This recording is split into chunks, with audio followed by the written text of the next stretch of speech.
Hi, my beautiful family. Welcome back to Mr. Peter Stories, your own family channel. May the Almighty bless every woman with strength that never falters, courage that rises above every challenge, and a heart so pure it spreads love to everyone around her. May the hands that nurture, the voices that guide, and the sacrifices you make silently be honored and celebrated every single day. You are the foundation of families, the quiet power that holds the world together, and the living proof of love in its highest form. I pray that your health remains strong, your spirit stays unshaken, and your hearts overflow with joy. May every struggle bow to your courage, every sorrow transform into triumph, and every tear be replaced with endless blessings. You deserve the deepest respect, the highest love, and every good thing life can give. To my beloved family, I see your silence. But remember, every word, every presence from you strengthens this channel and keeps our family alive.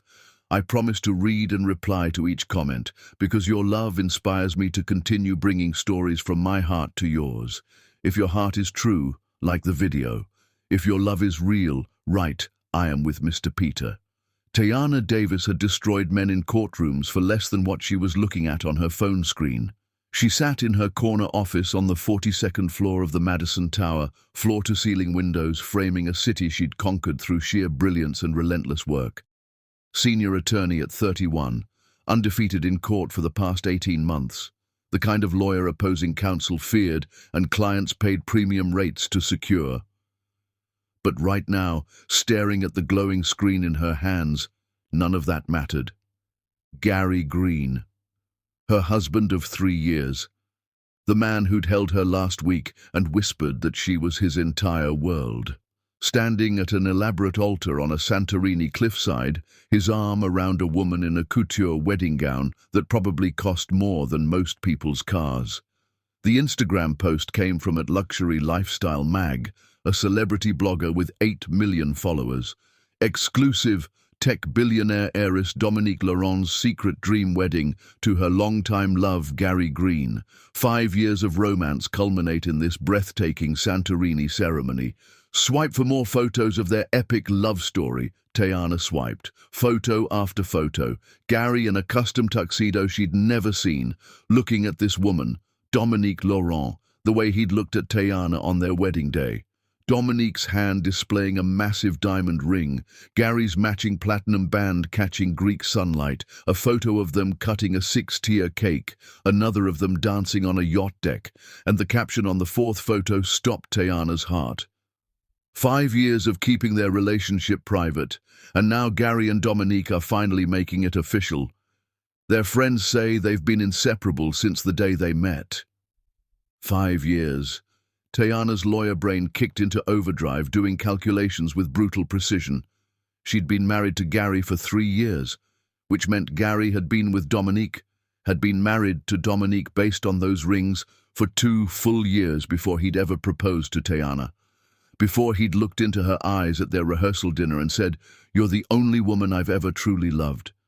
Before he'd slid that ring onto her finger and promised her forever.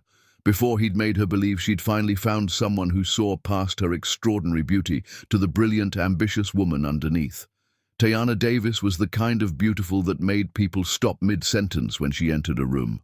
Flawless, dark skin that seemed to glow from within. Features so perfectly symmetrical that strangers approached her weekly asking if she modeled. A figure that made designer clothes look like they'd been created specifically for her body. She'd learned early that beauty could be a weapon or a burden, depending on how you wielded it. She'd chosen to make it a weapon, combined with a mind sharp enough to eviscerate opponents in depositions and a work ethic that put her in the office before dawn and kept her there past midnight. Tayana had built herself into someone untouchable. Except Gary had touched her, had broken through every defense she'd carefully constructed, had made her believe that someone could love her for her mind, her ambition, her drive, not just her face, and it had all been a lie. Her phone buzzed. A text from Gary. "Baby, meeting's running long, might not be able to call tonight. Love you so much. Can't wait to see you when I get home." The timestamp showed he'd sent it 3 hours ago, right before he'd walked down that Santorini aisle toward his billionaire wife. Tayana's hands didn't shake. Her breathing didn't accelerate. Years of maintaining composure in high-stakes negotiations had trained her to lock down emotion when her brain needed to function. And right now, her brain was functioning with crystal clarity. She opened her laptop and created a new encrypted folder, Green Evidence. Then she started screenshotting every photo from the Instagram post, every comment, every tagged location, every detail. Her phone rang. Unknown number. She ignored it. It rang again. Different unknown number. Ignored. Then her personal cell started vibrating, Gary's name flashing on the screen. She watched it buzz, once, twice, 3 times, let it go to voicemail. Immediately it started ringing again. Tayana powered off the phone and went back to her laptop. She pulled up her firm's database and started searching. Financial records from cases she'd worked on that involved Gary's business dealings. Email chains where she'd provided legal advice. Documents she'd reviewed and approved with her signature. Her stomach turned as she found the first one. A tax filing from 2 years ago where Gary had declared himself unmarried for federal purposes. She'd reviewed that document, had asked him specifically, "This shows you as single. Is that correct?" And Gary had looked her in the eyes and said, "Of course, I'm not married yet. Not until I marry you." She'd believed him, had signed off on the document, had used her legal expertise to help him structure deals that were based on fraudulent marital status. He'd made her an unwitting accomplice. Tayana's jaw tightened as the full scope of Gary's betrayal crystallized. This wasn't just personal, this was federal crime, marriage fraud, tax evasion, perjury on official documents, wire fraud, and he'd used her, a respected attorney, to legitimize it all. She pulled up more files, found more lies, more documents where Gary had falsified his marital status, and she'd provided legal cover without knowing she was enabling fraud. The brilliant attorney who'd built her career on seeing through lies had been living one for 3 years. Her office door opened. Her assistant Karen stuck her head in. "Ms. Davis, you have a call from someone named Dominique Laurent. She says it's urgent regarding Gary Green. Should I—" "Put her through," Tayana said, her voice steady. Karen's eyes widened at Tayana's tone, cold enough to freeze steel, but she retreated without comment. The phone on Tayana's desk lit up. She let it ring 3 times before answering. Control was everything. "This is Tayana Davis. Ms. Davis." The voice on the other end was refined, controlled, but carrying an edge of something sharp. "My name is Dominique Laurent. I believe we have a significant problem in common named Gary Green." "I'm listening." "I saw your comment on the Instagram post about my wedding. Congratulations on your marriage, Gary. At first I thought you were just a friend. Then my assistant showed me your profile." Dominique paused. "You're listed as married to Gary Green, have been for 3 years." "That's correct. I've been married to him for 5. The words hung in the air between them, heavy with implications neither woman wanted to voice. "I see," Tayana said quietly. "So we're both married to a bigamist." "It appears so." Dominique's composure cracked slightly. "Ms. Davis, Tayana, I had no idea you existed until 20 minutes ago. I've been trying to reach Gary since I saw your comment, but he's not answering. I think he knows we've both discovered the truth." "Good," Tayana said. "Let him panic." A pause. Then, unexpectedly, Dominique laughed, sharp and bitter. "You're angry." "I'm calculating," Tayana corrected. "Anger is unproductive. Strategy is effective." "You're a lawyer, corporate attorney, top of my field, which means I know exactly what kind of legal hell Gary Green just walked into." Tayana's voice was ice cold. "Bigamy is a federal crime. So is tax fraud, which I'm certain he's been committing using both marriages. So is marriage fraud, wire fraud, and about a dozen other charges I can think of off the top of my head." "I have excellent attorneys," Dominique said, "and unlimited resources to pursue this." "I am an excellent attorney," Tayana replied, "and I have 3 years of evidence documenting Gary's lies. Between your resources and my expertise, Ms. Laurent, we can destroy him." Another pause. When Dominique spoke again, her voice carried something like respect. "I think we should meet. soon, and compare notes on the man who betrayed us both. Agreed, but not yet. Tayana was already forming a plan. First, I'm going to disappear, and while I'm gone, I'm going to build a case so airtight that when I resurface, Gary Green won't have a single defense left. Where are you going? Somewhere he'll never find me. Tayana began closing windows on her laptop, each click deliberate. When I'm ready, when the case is bulletproof, I'll contact you. Until then, don't tell anyone you've spoken to me. Let him wonder. Let him search. Fear is a weapon, Ms. Laurent, and I intend to use it. I like the way you think, Ms. Davis. Call me Tayana. We're going to be allies in this. Then call me Dominique. And Tayana? A pause. Make him suffer. That's the plan. Tayana ended the call and sat back in her leather chair, staring out at the city skyline as the sun began setting. Golden light painted the buildings, turning ordinary glass into something that looked like fire. Appropriate. Because she was about to burn Gary Green's entire world to ashes. She stood, walked to her assistant's desk, and delivered her instructions with the same calm she used when closing million-dollar deals. Karen, cancel everything on my calendar for the next 6 months. Personal emergency. I'm taking indefinite leave. 6 months? Karen's face showed shock. Ms. Davis, you have the Morrison case. Reassign it to Stevens. He's competent enough. Tayana's tone left no room for argument. And Karen? When people ask where I've gone, and they will ask, you tell them you haven't heard from me. You don't know where I am. You have no information to share. Understood? Karen had worked with Tayana long enough to know when her boss meant business. Understood. Is everything okay? Everything will be. Tayana placed a hand briefly on Karen's shoulder. Thank you for your discretion. Then she walked out of the office she'd worked so hard to earn, rode the elevator down 42 floors, and went home to the penthouse she'd shared with a man who'd turned out to be a complete stranger. The apartment felt different now, contaminated. Every surface, every piece of furniture, every memory, all of it poisoned by the knowledge that nothing had been real. Tayana moved through the space with military efficiency.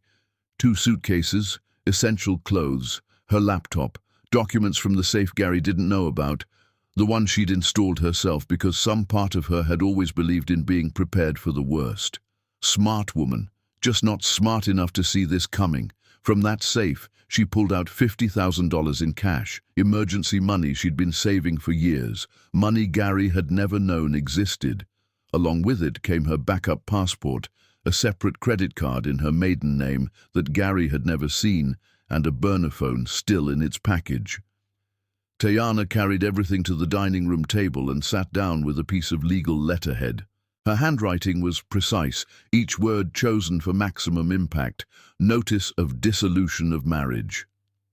Gary Green, this marriage is hereby terminated effective immediately due to fraud, deception, and bigamy. Divorce proceedings will be filed upon my return. Do not contact me. Do not search for me. Do not attempt to find me. You are not who I thought you were, and I am not who you will ever touch again. Tayana Davis, Esquire, Senior Attorney at Law. She read it 3 times, making sure every word was exactly right. Then she walked to their apartment door and taped it to the outside, where every neighbor on their floor would see it, where Gary would see it the moment he stepped off the elevator. Public humiliation for public betrayal. Tayana rolled her suitcases into the hallway, locked the door behind her, and dropped her keys in the mail slot. She wouldn't be coming back. Not to this apartment, not to this life, not to the woman who'd been stupid enough to believe in Gary Green's lies. At the airport, she bought a one-way ticket to Portland with cash. No electronic trail, no credit cards, no way for Gary to track her. In the bathroom, she methodically destroyed every credit card she owned, snapping them in half and tossing the pieces in different trash cans. Her phone, the one Gary knew about, got factory reset and wiped, the SIM card she snapped with her bare hands before throwing the phone itself in a garbage bin near her gate. Tayana Davis, as Gary knew her, was disappearing. As her plane lifted off the runway, city lights spreading below like scattered diamonds, she allowed herself to think one last time about the man she'd married. Gary had protected her once. Early in their marriage, when two men tried to rob her walking home from late work, Gary had heard her scream and run toward danger without hesitation. He'd fought them both, taken a black eye and bruised ribs, held her while she cried, and told her he'd always keep her safe. Another time, a senior partner at her firm had been sexually harassing her. Inappropriate touches, suggestive comments, implications that her success depended on being friendly with him. Tayana had been documenting everything, preparing to file complaints. But before she could, the harassment stopped completely. Gary had gone to the man's house. Tayana never knew what exactly was said, but the partner wouldn't even make eye contact with her after that. Gary had made her feel protected, cherished, loved. That's what made this betrayal so devastating. It wasn't just that he'd lied, it was that he'd been exactly what she needed, exactly when she needed it. He'd broken through her defenses by being the perfect man, except perfect men don't exist. And Gary Green had been performing a role while living a completely different life with someone else. The flight attendant came by offering drinks. Tayana ordered water and stared out the window at darkness, broken only by occasional lights from cities thousands of feet below. She wasn't crying, wasn't breaking down, wasn't falling apart. She was calculating, planning, building a strategy that would ensure Gary Green faced every single consequence he'd been running from. Because Tayana Davis had built her career on one simple principle: people who lie in her presence get destroyed, methodically, legally, completely. And Gary Green had just committed the worst lie of all. Somewhere over the Midwest, Tayana's destroyed phone, buried in an airport trash can 3,000 miles behind her, buzzed with its 66th call. Gary's voicemail was frantic, breaking. "Tayana, please. That Instagram post, someone's trying to destroy us. It has to be fake. Some kind of Photoshop. I'm coming home right now. I'm catching the first flight out. We'll fix this together. I love you. God, baby, I love you so much. Please just answer, please." His voice cracked. "Don't do anything crazy. I can explain everything. Just please answer your phone." But Tayana was already gone, disappearing into the night like smoke, a ghost haunting the empty space where Gary's lies used to live. When he came home to their apartment, he'd find nothing but a divorce notice taped to the door and the echoing silence of consequences he'd spent 5 years pretending didn't exist. And in the mountains of Oregon, Tayana would rebuild herself into something Gary Green wouldn't recognize, something harder, sharper, and absolutely committed to one purpose: making sure that when she came back, she wouldn't just destroy him, she'd erase him from existence. Gary Green had underestimated her for the last time, and he was about to learn that the most dangerous person in any courtroom isn't the one who yells the loudest. It's the one who calculates in silence and strikes when you least expect it. Tayana smiled in the darkness of the plane cabin, cold and certain. The game had just begun, and she'd already won. Chapter 2. The Mountain Sanctuary. The mountains swallowed Tayana whole, and she let them. She'd driven 3 hours north of Portland into the Oregon wilderness, until the roads turned from highways to 2-lane back roads to gravel paths that didn't appear on any GPS. The cabin she found was listed under off-grid rentals on a website that looked like it hadn't been updated since the early 2000s. Perfect. The owner was a woman in her 70s who asked exactly 0 questions when Tayana showed up with cash and a fake name. Rachel Monroe paid 6 months up front, $15,000 in $100 bills, and the old woman handed over keys and a handwritten list of instructions for the well pump and wood stove. "You running from the law or from a man?" the woman asked as Tayana was leaving. "Does it matter?" "Not particularly. Just wanted to know if I should expect police or a desperate fool showing up asking questions." The woman's eyes were sharp, knowing. "Police, I cooperate. Desperate fools, I tell them I've never seen you." "Desperate fool," Tayana confirmed. The woman nodded. "Then you were never here, Rachel Monroe." The cabin sat 40 miles from the nearest town, surrounded by pine forests so dense the sunlight barely penetrated. No internet, no cell service, no neighbors within shouting distance, just silence thick enough to drown in. For the first week, Tayana did nothing but exist. She slept 16 hours a day, her body finally releasing the exhaustion she'd been carrying. When she was awake, she sat on the porch and stared at trees until her mind went blank. She didn't think about Gary, didn't think about the wedding, didn't think about the 3 years of lies. She just breathed. The second week, she started hiking, mile after mile through wilderness that didn't care about her heartbreak or her rage. The physical exhaustion helped.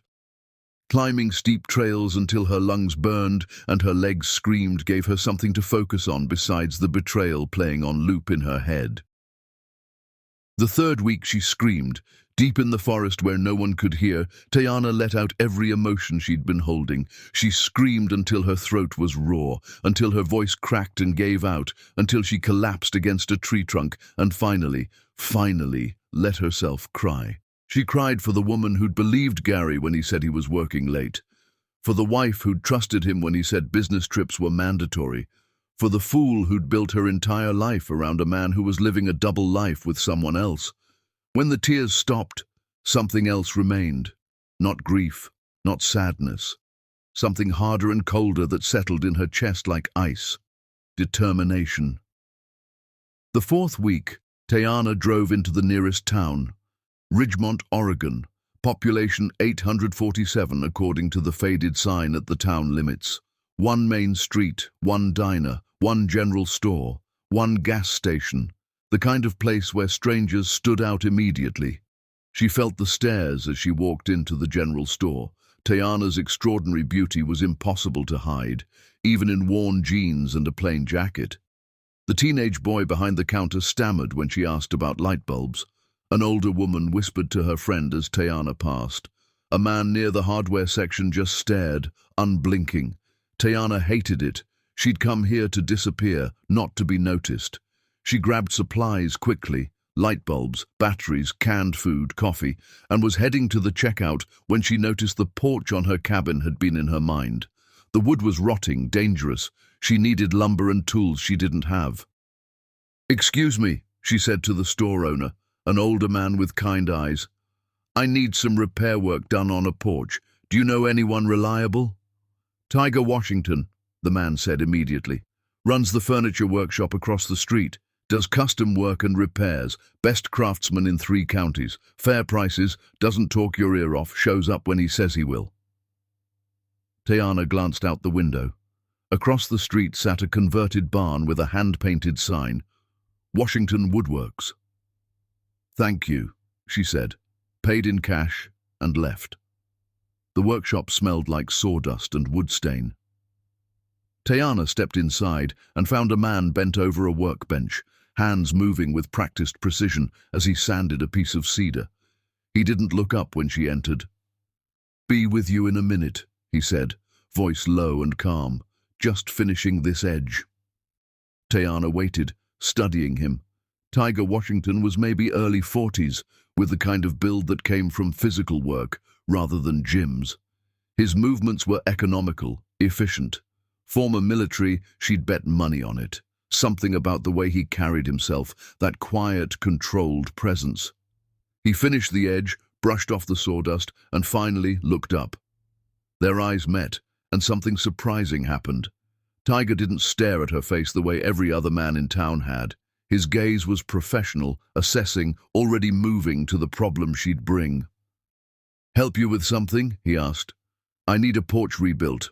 Wood's rotted through, it's dangerous." "Where's the property?" Tayana gave him directions to the cabin. Tiger pulled out a small notebook, wrote them down with precise handwriting. "I can come by tomorrow morning. Take a look, give you an estimate." "That work?" "That works. What time?" 8 sharp. I'll be there." Tiger nodded, then went back to his cedar piece. Conversation over. No small talk. No questions about who she was or why she was here. Just business. Tayana found herself relaxing slightly.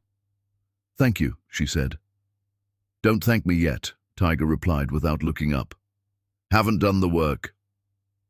The next morning, at exactly 8 o'clock, Tiger's truck pulled up to the cabin.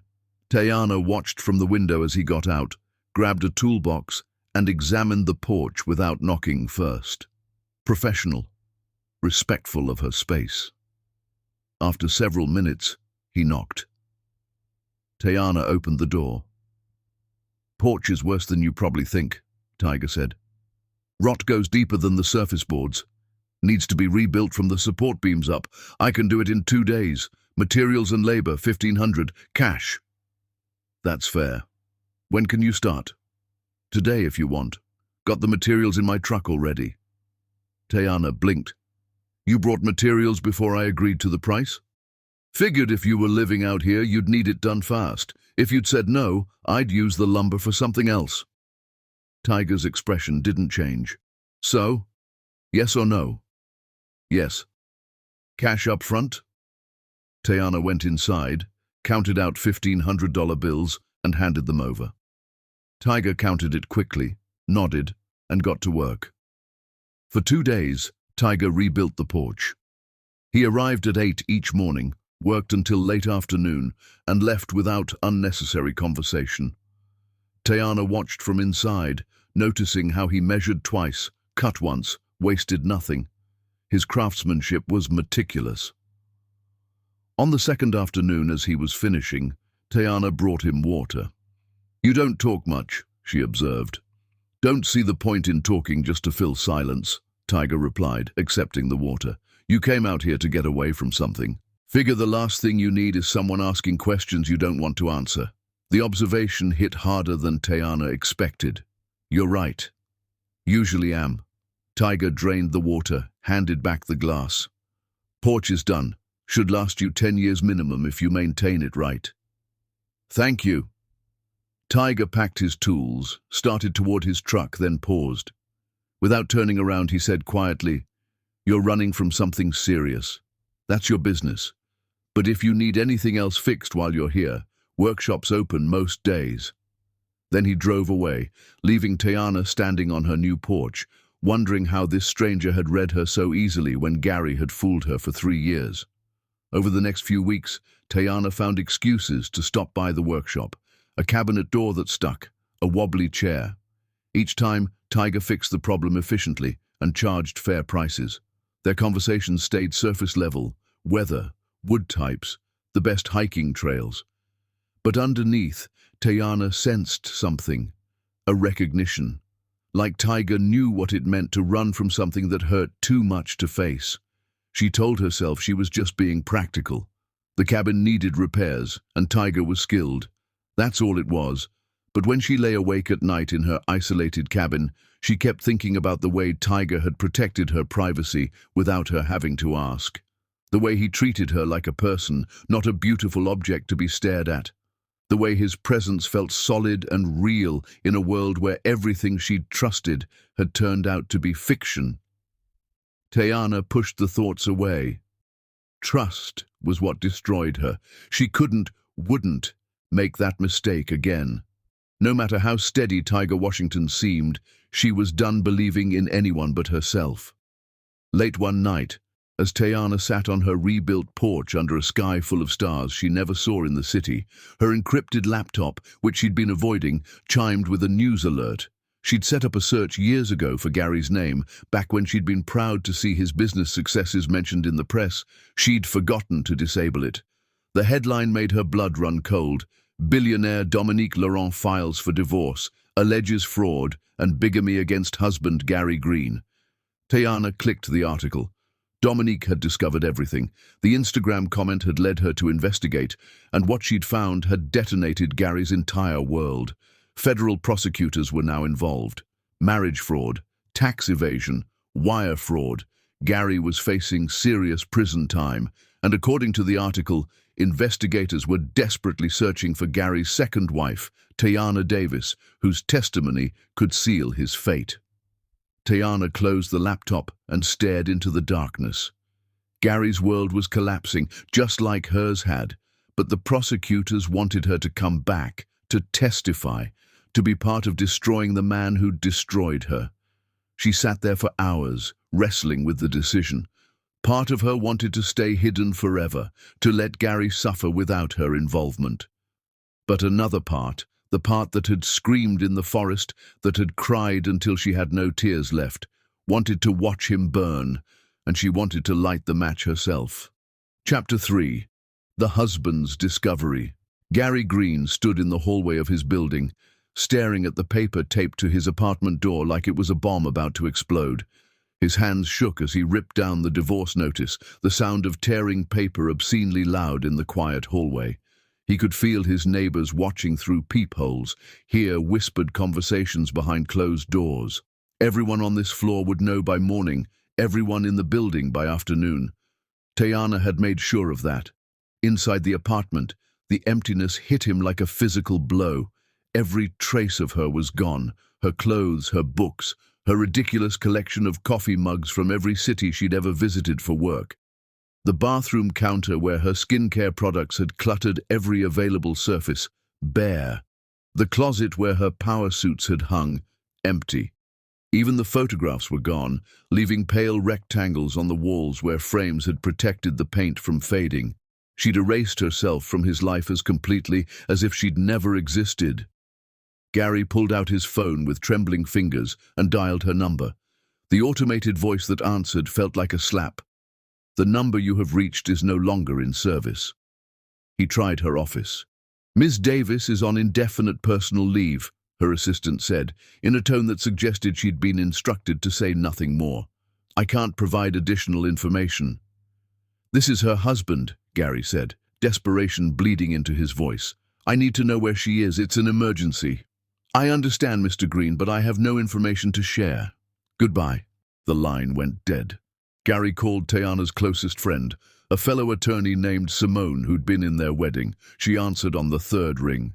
"You have some nerve calling me," Simone said, her voice ice cold. "Simone, please, I need to find Tayana. She's not answering her phone and I—" "Good.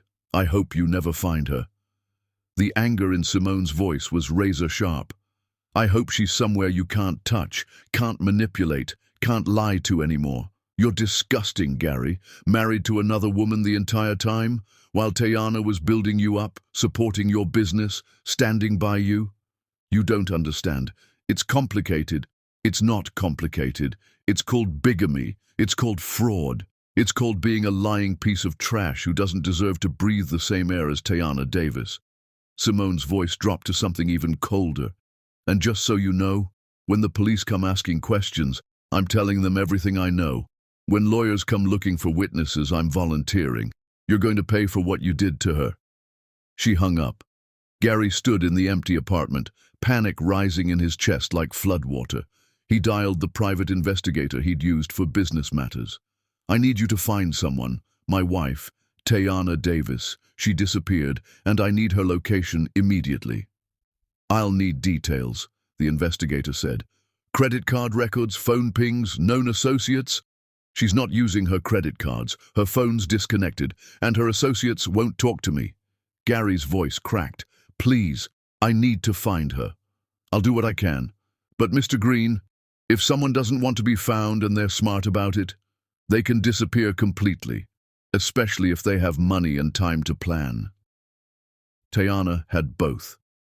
Gary ended the call and opened Instagram, staring at the post that had destroyed everything. Thousands of comments now, most congratulating Dominique. But near the top, Tayana's comment remained, "Congratulations on your marriage, Gary." 7 words that had detonated his entire existence. His phone rang. "Dominique." Gary's stomach dropped, but he answered, "Where are you?" Her voice was calm, controlled, dangerous. "Home. I flew back early when you saw that I found out about your other wife." Dominique's laugh was sharp. "Your secret marriage to Tayana Davis, the woman you've been living with for 3 years while you were married to me for 5? "Dominique, I can explain." "Explain what, exactly? Explain how you committed bigamy. Explain how you used my money to fund your double life. Explain how you falsified tax documents, lied on federal filings, and committed about a dozen other felonies I'm still discovering." Her voice rose slightly, the only crack in her composure. "I had my attorneys pull everything, Gary, every bank record, every filing, every lie you told." Gary's knees went weak. He sat down hard on the couch. "Please, don't do this." "I already did it. I filed for divorce this morning. I also contacted federal prosecutors. They're very interested in your creative accounting and marriage fraud." Dominique paused. "And they're very interested in finding Tayana Davis. Because her testimony, that's what will put you in prison for the next 20 years. "She won't testify," Gary said, grasping at anything. "She's too hurt. She just wants to disappear. She won't come back." "Are you sure about that?" Dominique's question hung in the air. "Because I've been researching your other wife, Tayana Davis, senior attorney, undefeated in court, known for being ruthless with people who lie to her. You really think she'll let you get away with this?" Gary had no answer. "Find her," Dominique said. "Find her and convince her not to testify. Because if she walks into that courtroom, Gary, you'll spend the next 2 decades in federal prison. That's your only chance." She hung up. Gary sat alone in the empty apartment as the sun set, darkness creeping across the floor. He thought about Tayana, brilliant, beautiful Tayana who'd stood by him through everything, who'd believed in him when his business was struggling, who'd used her legal expertise to help him close deals, structure contracts, build his empire. He thought about the night he'd saved her from those muggers, how she'd looked at him like he was her hero, the way she'd cried in his arms, trusting him to keep her safe. He thought about how he'd taken that trust and systematically destroyed it for 5 years. His phone buzzed with an email from his investigator. "Preliminary search complete. No credit card activity, no phone records, no travel under her name, no hotel reservations, no rental agreements, no digital footprint whatsoever. Either she's dead or she planned this disappearance with remarkable precision. If she doesn't want to be found, Mr. Green, you won't find her. Not without significant resources and time." Gary read the email 3 times, each word sinking deeper into his chest. Tayana was gone. And she'd vanished so completely it was like she'd never existed at all. But somewhere out there, Gary knew she was thinking, planning, deciding whether to come back and destroy him or stay hidden and let him twist in the wind. And he knew Tayana well enough to know one thing for certain. Whichever choice she made, it would be calculated, deliberate, and designed for maximum impact. Because that's what brilliant attorneys did. They built cases. They gathered evidence. They waited for the perfect moment to strike. Gary walked to the window and looked out at the city lights, wondering where in the world his wife had gone, wondering if she was watching the news about Dominique's divorce filing, wondering if she was already planning her revenge. And for the first time in his entire life, Gary Green, who'd always believed he was the smartest person in any room, realized he'd made one catastrophic mistake. He'd betrayed a woman who was smarter, stronger, and far more dangerous than he'd ever given her credit for. Somewhere out there, Tayana Davis was deciding his fate, and there wasn't a single thing Gary could do to stop her. Chapter 4. The Protector's Instinct. Tayana had been in the mountains for 2 months when the men started bothering her. It was late afternoon, and she'd just finished buying supplies at the general store. The town was quiet, the way it usually was, locals going about their business, nobody paying much attention to anyone else, exactly how Tayana liked it. But today was different. 3 men from a logging crew had been drinking at the bar attached to the diner, and they'd spilled out onto the main street just as Tayana was loading supplies into her truck. "Hey there, beautiful," one of them called out. He was tall, heavy-built, with the kind of swagger that came from too many beers and too little sense. "You new in town?" Tayana ignored him, focusing on her bags. "My friend asked you a question," another one said, stepping closer. "It's rude not to answer." Tayana straightened, her jaw tight. She'd dealt with men like this her entire life, men who thought her beauty was an invitation, who couldn't comprehend that a woman might not want their attention. Usually, she shut them down with a few cold words and walked away. But these three were drunk enough to be stupid. "I'm not interested in conversation," Tayana said, her voice carrying the same tone she used in courtrooms when she was done with opposing counsel. "Move along." "Ooh, she's got attitude," the third man laughed. He was blocking her path to the driver's side door. "Come on, just 5 minutes. Buy you a drink. You're way too pretty to be out here alone." "I said move. What if I don't want to?" He leaned against her truck, smirking. "What are you going to do about it?" Tayana's hand moved toward her purse, where she kept pepper spray. But before she could reach it, a voice cut through the tension like a knife. "The lady said, move." Tiger Washington stepped out from his workshop across the street, his posture relaxed but radiating something that made all three men straighten up immediately. He wasn't threatening. He didn't raise his voice. He just stood there, hands loose at his sides, watching. The drunk men looked at him, looked at each other, then back at Tiger. "We're just talking," the tall one said, defensive now. "No, you're not. You're harassing someone who wants nothing to do with you." Tiger's voice stayed level. "And now you're leaving." "Or what?" the one blocking Tayana's door said, trying to sound tough. Tiger didn't answer.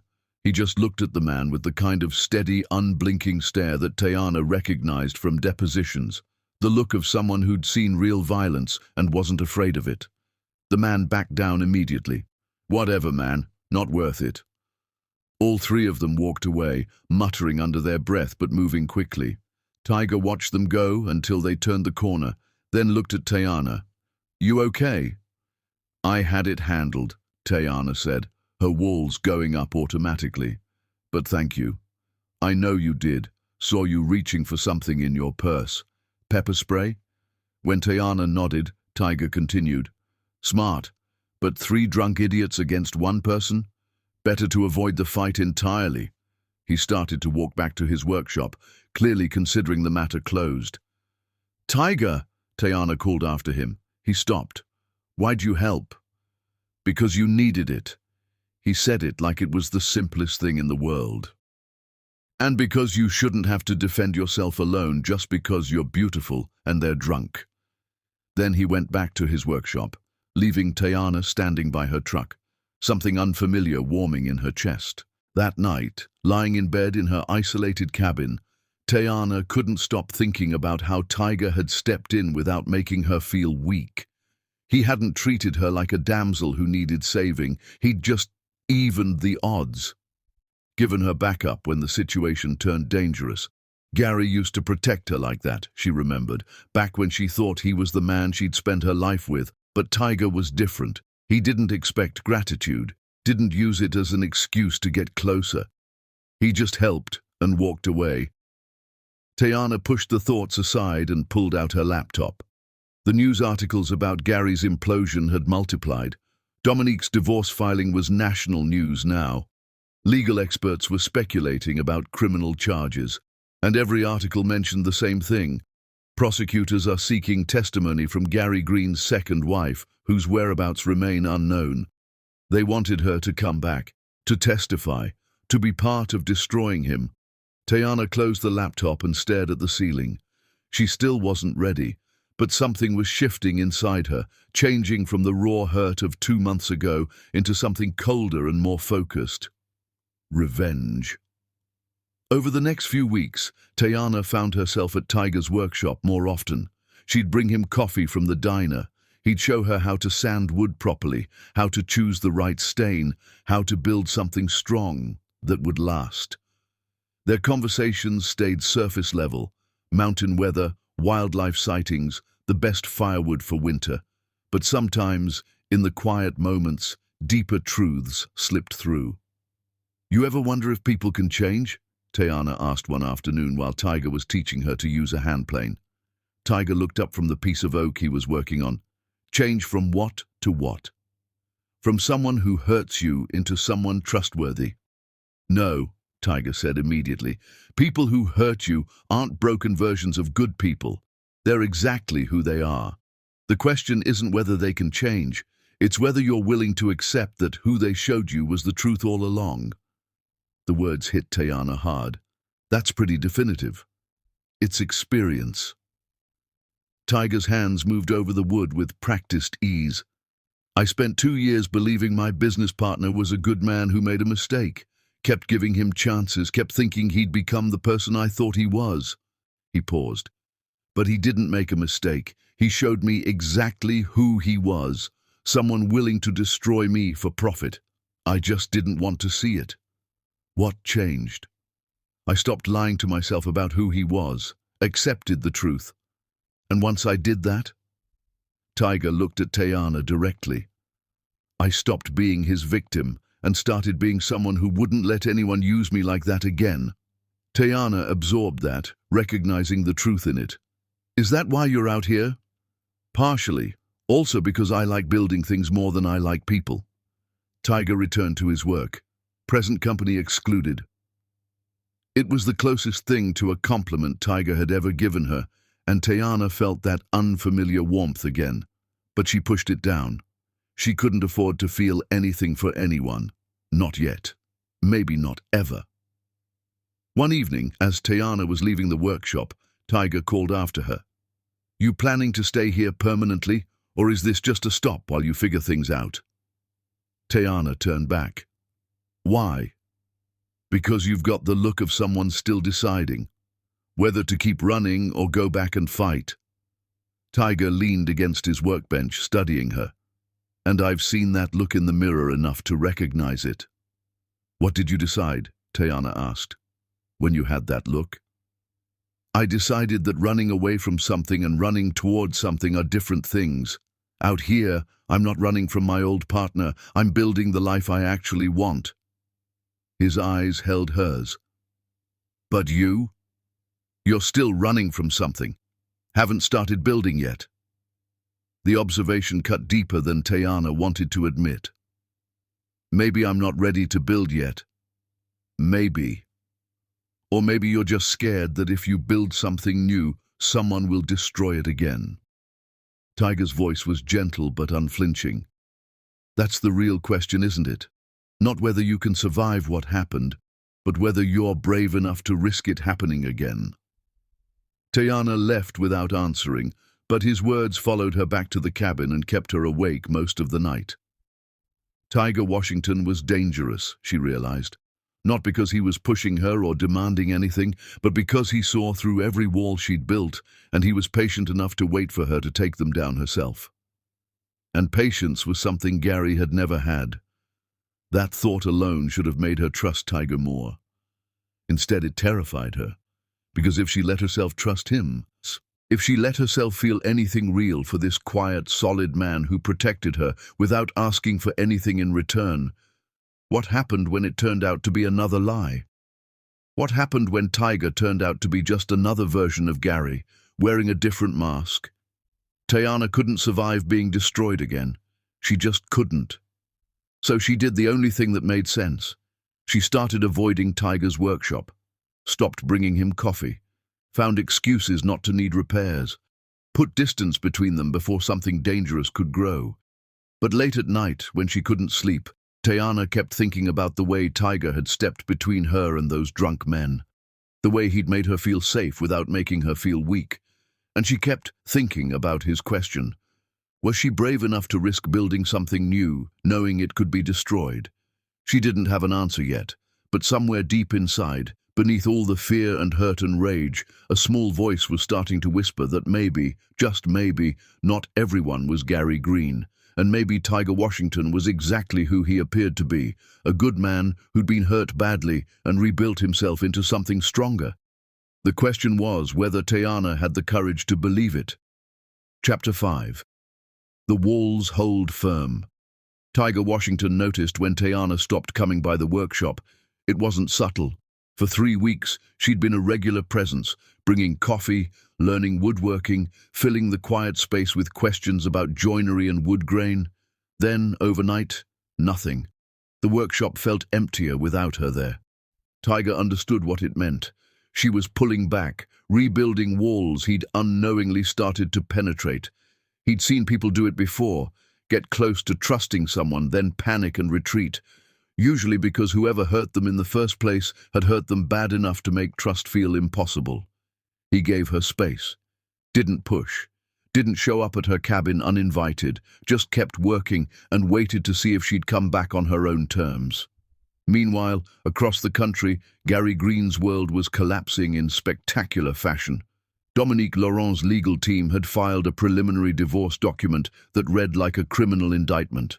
Page after page of evidence, falsified tax returns listing Gary as unmarried, financial records showing wire transfers from Dominique's accounts to Gary's personal holdings, email chains where Gary discussed structuring their marriage as a tax shelter with his accountant, federal banking documents with forged signatures.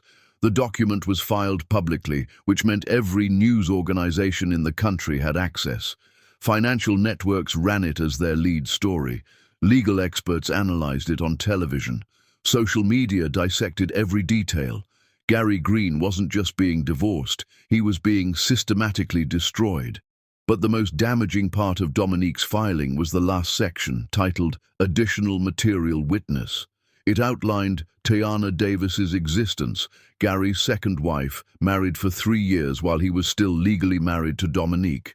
It included photos of Tayana and Gary's wedding, copies of their marriage certificate, evidence that Gary had never filed for divorce from either woman. Bigamy, federal marriage fraud, tax evasion, wire fraud. The charges were piling up, and every single one carried prison time. Gary sat in his half-empty apartment. He'd had to sell furniture to pay legal fees, reading the latest news article about his impending prosecution. His business had collapsed. His clients had fled. His bank accounts were frozen pending federal investigation, and he still had no idea where Tayana was. His phone rang, his lead attorney.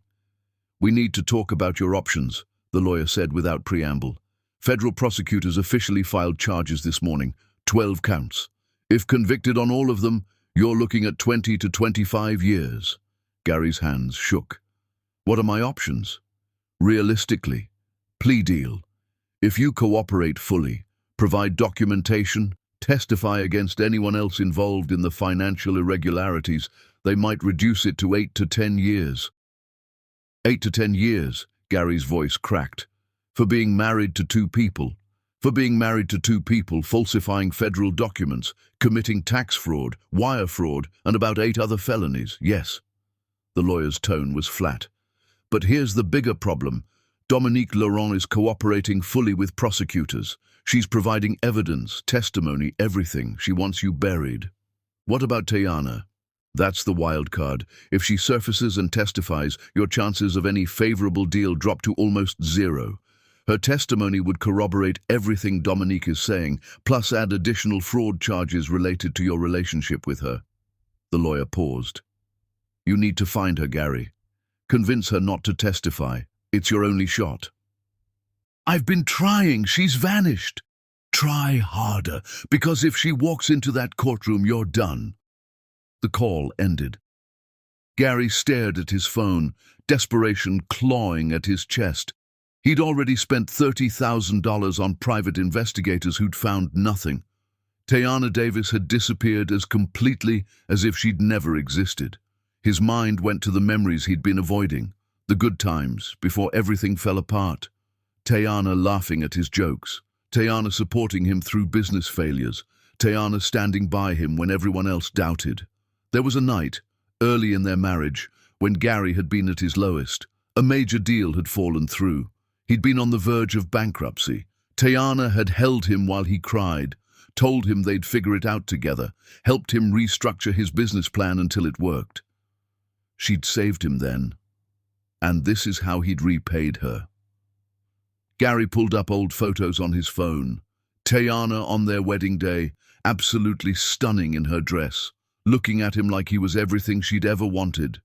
Tayana at the beach, laughing with her head thrown back. Tayana asleep on their couch after a long day in court, still in her power suit, beautiful even in exhaustion. He'd destroyed the best thing in his life, and now she was gone. His phone buzzed with a text from a number he didn't recognize. "Stop looking for her. She doesn't want to be found." "A friend." Gary stared at the message. Someone who knew where Tayana was. Someone protecting her. He tried calling the number. It rang once, then disconnected.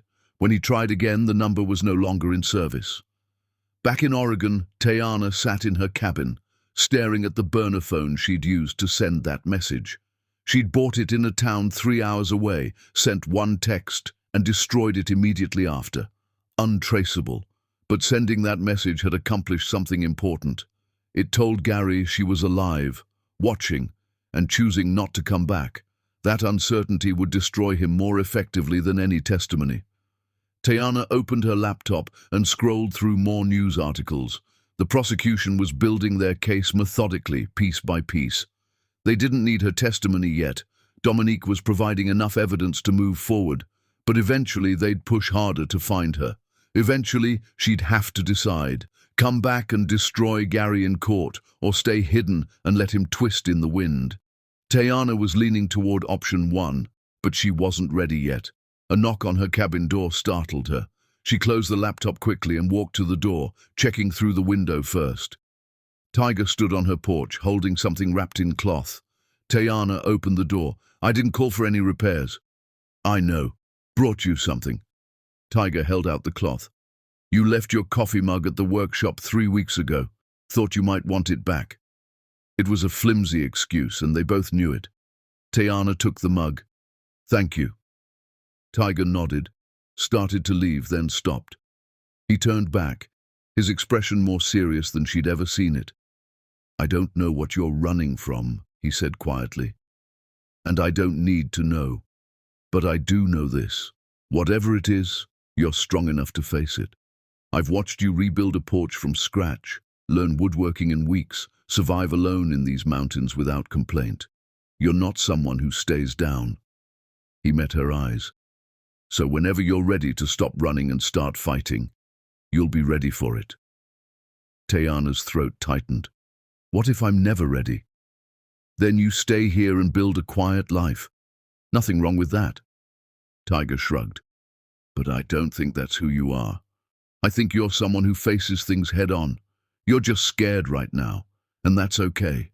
Being scared doesn't make you weak. Staying scared forever, that's what gets you."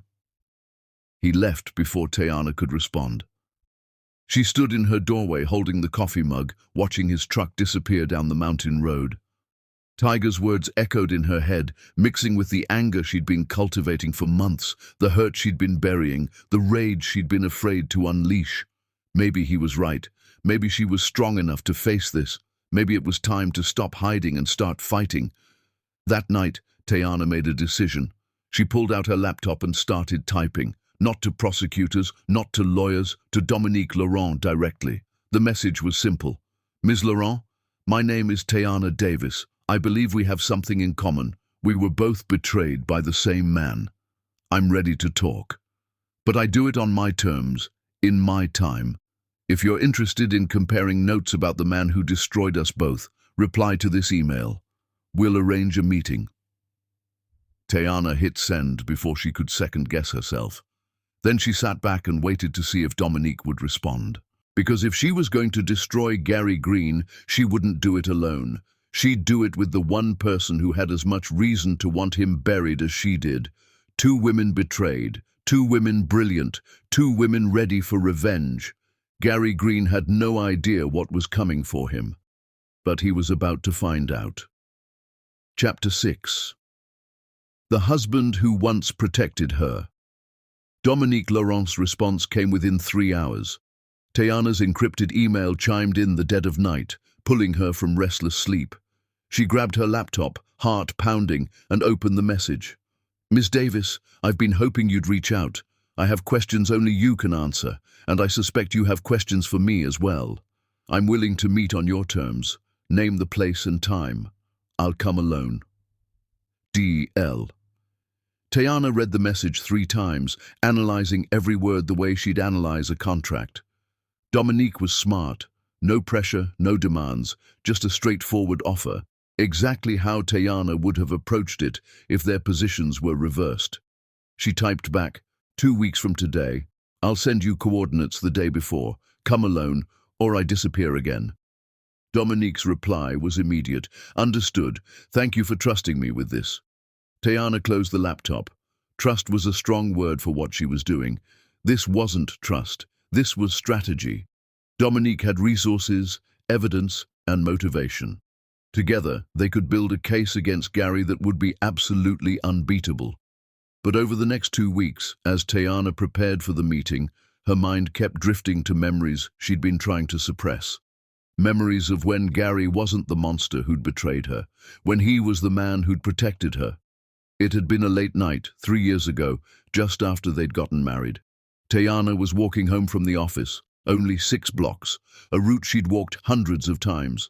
But that night, 2 men had been waiting in an alley. They'd grabbed her, demanding her purse, her phone, her jewelry. Tayana had fought. She'd taken self-defense classes, knew how to handle herself. But 2 against 1, both men bigger and stronger, and she'd been losing ground fast. Then, Gary's voice had cut through. "Get away from my wife." He'd been a block behind her, had heard her shout, and he'd run toward danger without hesitation. Gary had fought both men with a ferocity Tayana had never seen, taking hits himself to protect her. He'd ended up with a black eye and bruised ribs, but the attackers had fled. Afterward, sitting in the emergency room while a doctor checked Gary's injuries, he'd held Tayana's hand and said, "I'll always protect you, no matter what. That's what marriage means." She'd believed him. Another memory surfaced. 6 months into their marriage, a senior partner at Tayana's firm had been making her work life hell. Inappropriate comments, unwanted touches, implications that her success depended on being friendly with him. Tayana had documented everything, planning to file a formal complaint. But before she could, the harassment stopped completely. The senior partner avoided her, wouldn't even make eye contact. When Tayana asked what happened, Gary had simply said, "I had a conversation with him. He won't bother you again." What kind of conversation? The kind where I made it very clear that if he ever looked at you wrong again, he'd regret it for the rest of his life. Gary's voice had been cold, absolute. Nobody hurts you and gets away with it. Nobody. At the time, Tayana had felt cherished, protected, loved. Now, sitting in her mountain cabin, she realized the cruelty of it. Gary had protected her from other men while simultaneously betraying her worse than any stranger ever could. He'd fought for her safety while living a secret life that would destroy her. The hypocrisy of it was staggering. Her phone, a new burner she'd bought for the Dominique meeting, rang. Unknown number. Tayana considered not answering, but something made her pick up. "Tayana?" Gary's voice, desperate and broken. "Please don't hang up. Please." Her blood ran cold. "How did you get this number?" "I've been tracking every burner phone purchase within 500 miles of major cities for weeks, paying people to flag any purchase matching your description." Gary's words came out in a rush. "I know you're somewhere remote. I know you're still alive. Please, just listen for 1 minute." Tayana should have hung up, should have destroyed the phone immediately, but something kept her on the line. Maybe she needed to hear what he'd say. Maybe she needed to know if he'd actually apologize or just make excuses. "1 minute," she said, her voice ice cold. "Then I disappear again and you never find me." "I'm sorry." Gary's voice cracked. "I know that doesn't mean anything. I know sorry doesn't fix what I did. But I need you to know, what we had was real. My feelings for you were real." "You were married to someone else the entire time we were together," Tayana said, each word precise and cutting. "Which part of that was real, Gary? The part where you lied about business trips to visit your other wife? The part where you filed fraudulent tax documents? The part where you used me for my legal expertise while using her for her money?" "I never used you." "Don't." The word came out sharp. "Don't insult me by pretending this was anything other than calculated fraud. You're a bigamist and a criminal, and the only thing you're sorry about is getting caught." "That's not true." Gary sounded like he was crying. "Tayana, you have to understand. It started as a business arrangement with Dominique. A marriage on paper for tax purposes and investor confidence. I never meant to fall for you. but I did. And I couldn't lose either of you, so you destroyed us both. Tayana's anger was cold, controlled. You didn't fall for me, Gary. You manipulated me. Every moment we shared was built on lies. Every time you said you loved me, you were coming from her bed or going to it. Every time you protected me from other men, you were the biggest threat in my life. I did protect you. Those men who tried to rob you, I fought for you. The partner who harassed you, I made sure he never touched you again. That was real. You protected me from everyone except yourself. Tayana's voice was steady, but her hands shook with rage. You made me feel safe while you were the danger. That's not love, Gary. That's control. That's manipulation. That's psychological abuse. Silence on the other end, then quietly. The prosecutors want you to testify. Dominique's lawyers have been trying to find you. If you come back, if you testify, I go to prison for 20 years. I know. Tayana, please. I'm begging you. Don't testify. I'll give you whatever you want, money, property, anything. Just don't destroy my life. The audacity of it hit her like a physical blow. You destroyed your own life when you decided to marry two people at once. You destroyed my life when you made me complicit in your fraud. And now you're asking me to protect you.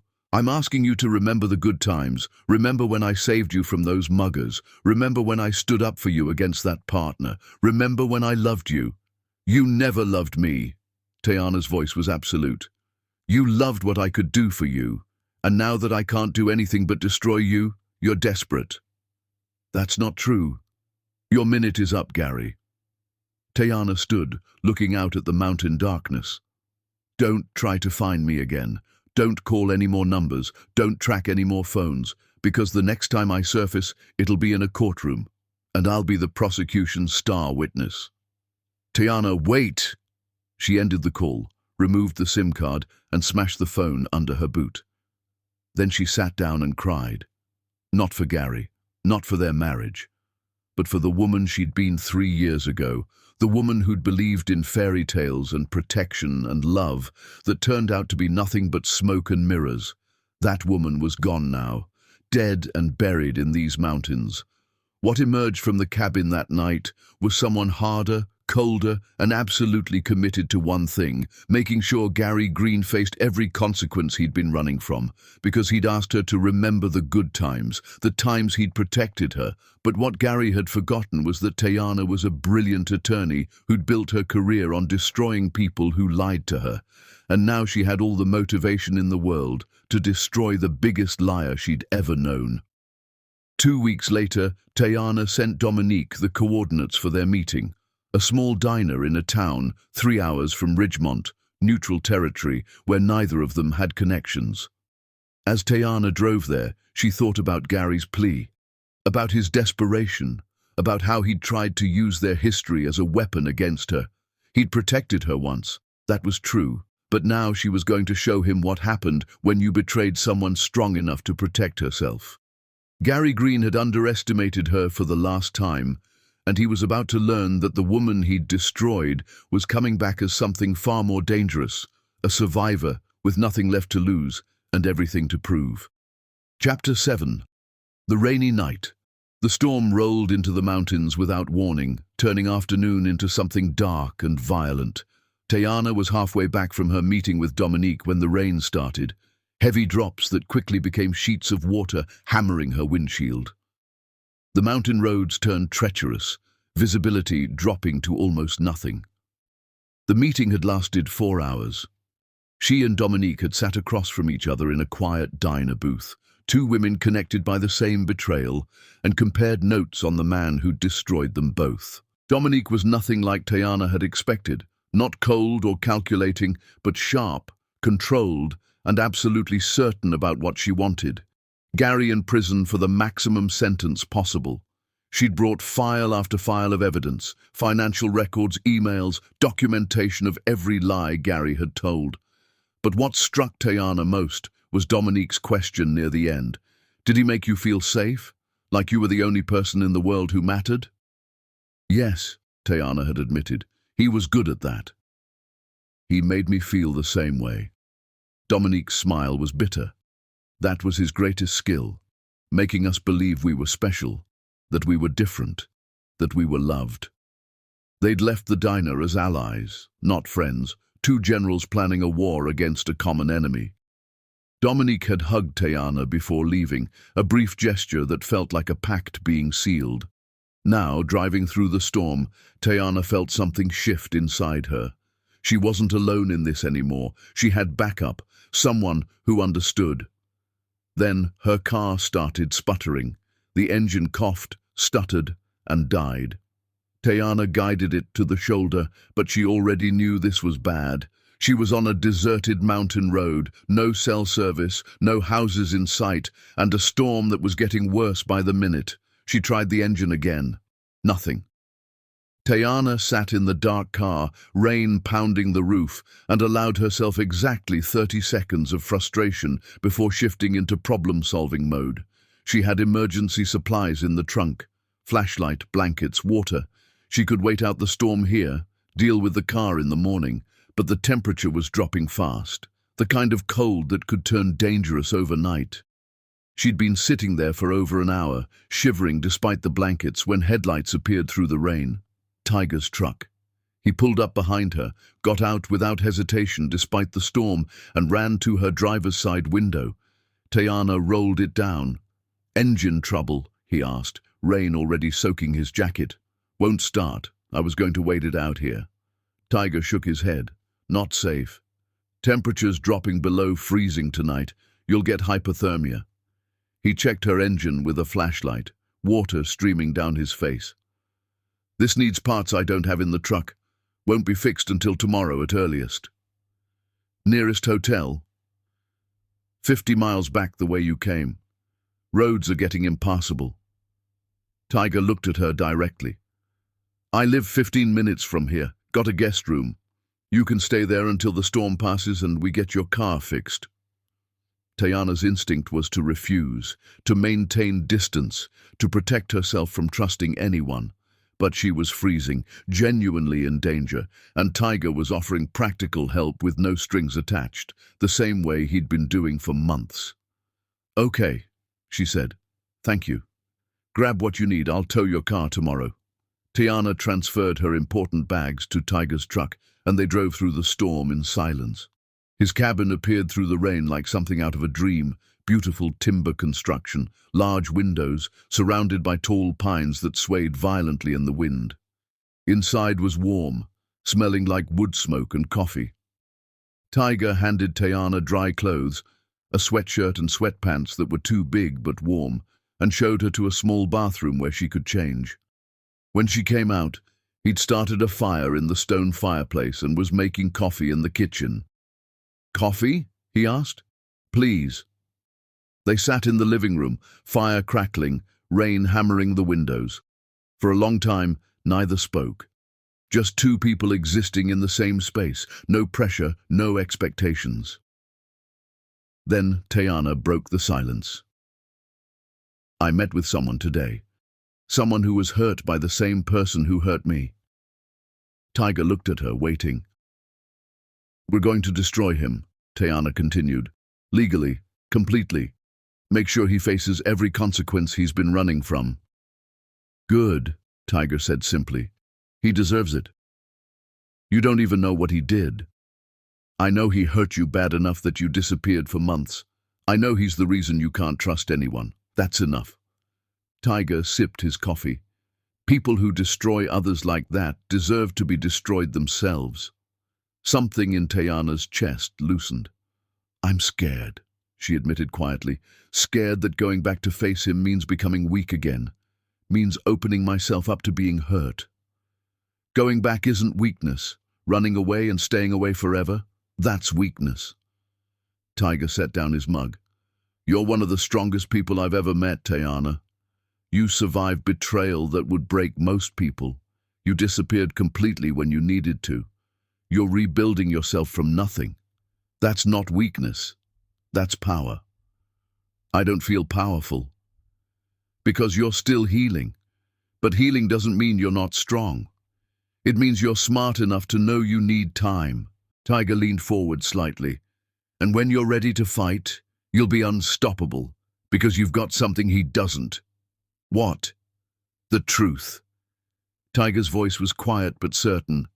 Liars fear the truth, and you're the truth he's been running from. That makes you dangerous. Tayana met his eyes across the firelight. Why do you believe in me so much? You barely know me. I know enough. I know you're brave enough to survive alone in these mountains. I know you're smart enough to disappear when someone with resources is hunting for you. I know you're strong enough to sit in that workshop and learn carpentry instead of falling apart. Tiger paused. And I know you're the kind of person who keeps fighting even when you're terrified. That's who you are. You make me sound better than I am. I'm just telling you what I see. The conversation shifted something between them. A wall Tayana had been carefully maintaining started to crack because Tiger wasn't pushing, wasn't demanding, wasn't trying to get anything from her. He was just there, steady and solid and real. Tell me about what happened to you, Tayana said. You mentioned a business partner who destroyed you, but you never gave me details. Tiger was quiet for a moment, staring into the fire. Then he started talking. I was an architect, had my own firm. My partner and I built it from nothing, working 20-hour days, taking out loans, betting everything on our vision. His voice was measured, careful. We were best friends. I trusted him completely. Then I found out he'd been stealing my designs, presenting them as his own to clients, cutting me out of deals, slowly taking over the firm while I thought we were partners. What did you do? Confronted him. He denied everything. So I started documenting, gathered evidence, prepared to take him to court. Tiger's jaw tightened. But before I could, he moved first.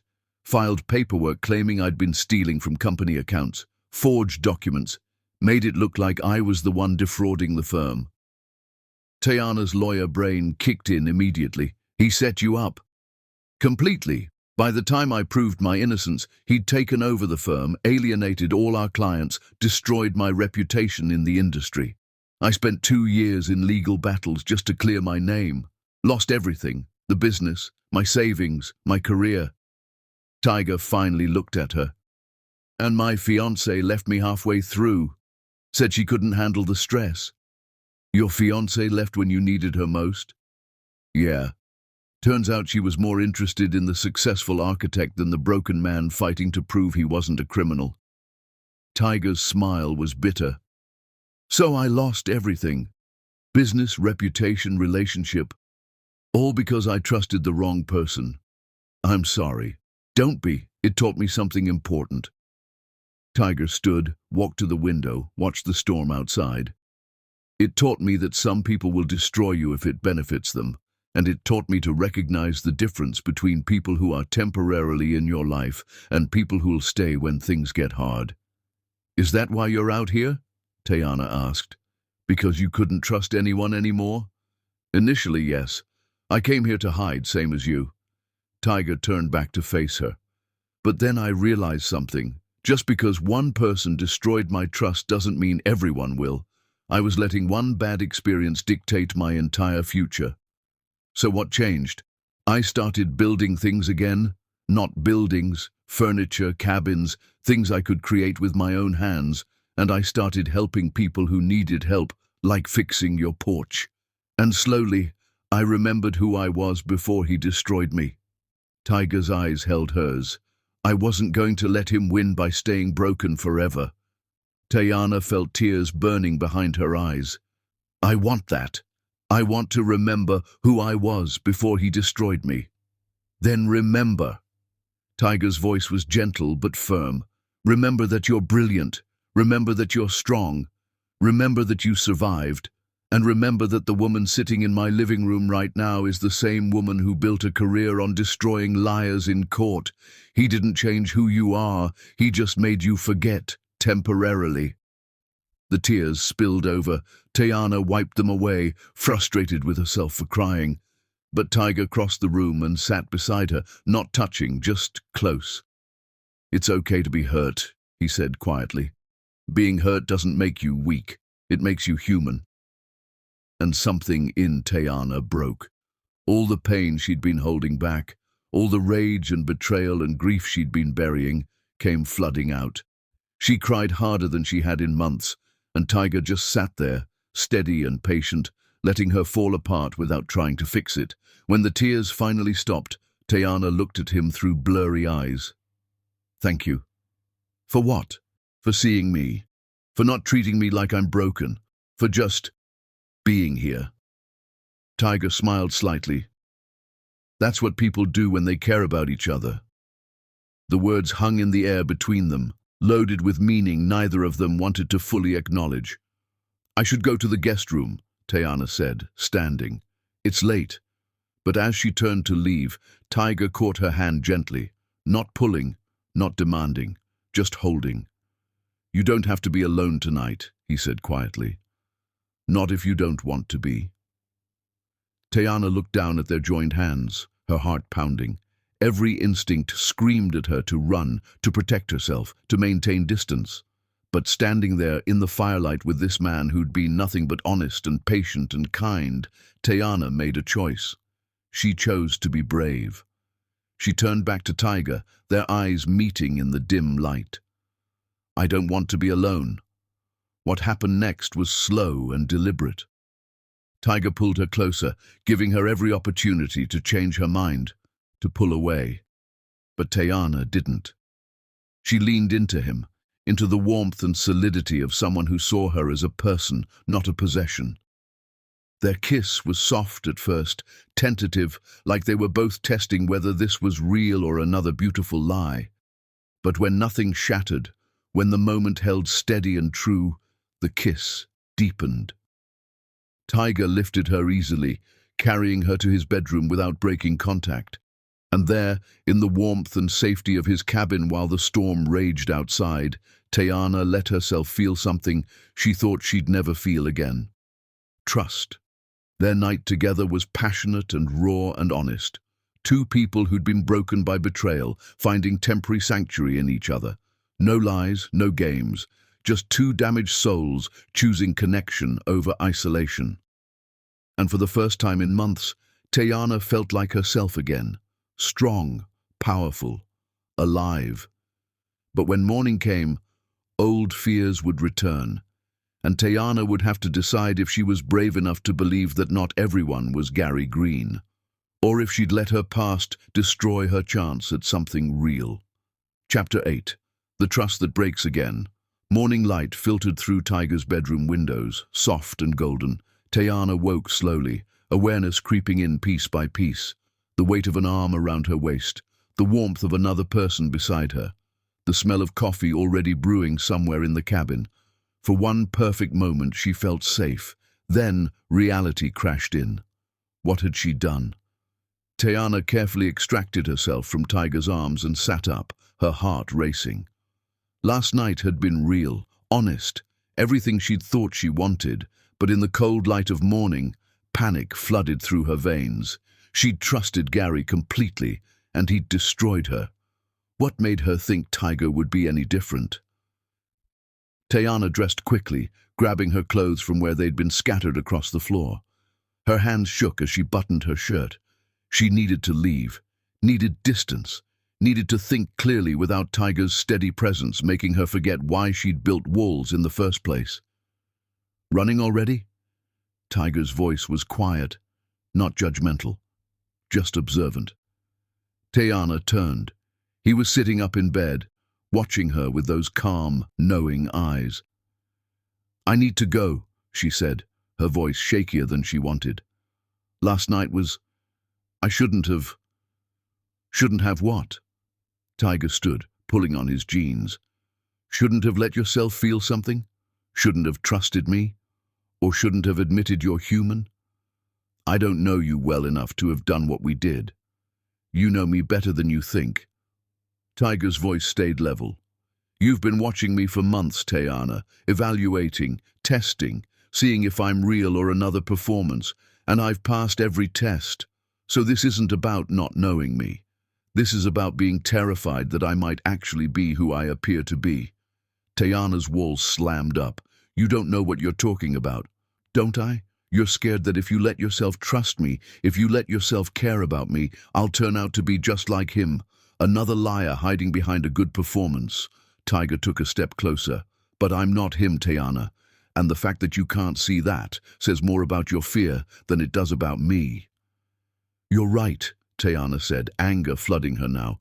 I am scared, because the last time I trusted someone, he turned out to be a bigamist who destroyed my entire life. So forgive me if I'm not ready to just believe you're different because you say you are. I'm not asking you to believe me because I say it. I'm asking you to believe the evidence. Tiger's voice rose slightly. I've been nothing but honest with you. I've protected you without asking for anything. I've given you space when you needed it and been there when you were ready. I've shown you exactly who I am, repeatedly, for months. What more do you need? I don't know, Tayana's voice cracked. Maybe I need time. Maybe I need to not feel like I'm falling for someone when I'm still broken from the last person I fell for. Maybe I need to not feel like this is happening too fast. Then say that. Say you need time. Say you need space. Don't run away like I'm the enemy when all I did was give you what you asked for last night. Tayana grabbed her bag, tears burning in her eyes. I can't do this right now. Do what? Have an honest conversation? Actually deal with your feelings instead of burying them? Tiger's frustration was showing now. You're so busy protecting yourself from being hurt again that you can't see when someone is actually being real with you. Maybe that's true, Tayana shot back. Or maybe I've learned that every man who seems real eventually shows his true colors. How do I know you're not just better at hiding it than Gary was? The words landed like a slap. Tiger's face hardened. You really believe that? He asked quietly. Tayana wanted to take it back, wanted to admit she was just scared, but the words wouldn't come. I don't know what I believe anymore, she whispered. Tiger nodded slowly. Then I'll make this easy for you. Go. Take your time. Figure out what you want. But Tayana. He met her eyes directly. I meant everything I said last night. Everything I've shown you these past months. That's who I am.